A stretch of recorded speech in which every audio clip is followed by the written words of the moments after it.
ఇది ఎగ్జాక్ట్లీ నిన్నటి సిచ్యువేషన్ కింద భావించవచ్చు. ఎందుకంటే కనుక నిన్న దాదాపుగా మీకు గుర్తుంటే ఇదే ఈ టైంలోనే ఈ ప్రాంతంలోనే దాదాపు 7:30 అక్కడ కాలమాన ప్రకారం ఈ ఘటన జరిగింది.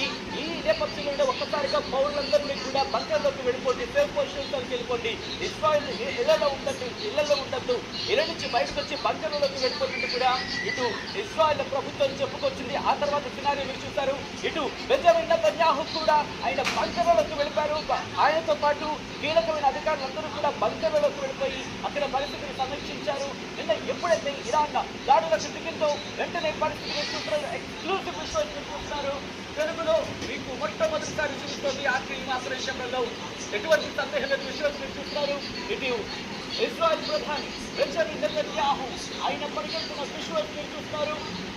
ఇజ్రాయెల్ కి సంబంధించి అక్కడ ఎటువంటి సిచ్యువేషన్ ఉంది, ఇజ్రాయెల్ ఎటువంటి పరిస్థితుల్లో ఉంది, రాత్రి అక్కడ పరిస్థితుల్లో పక్కన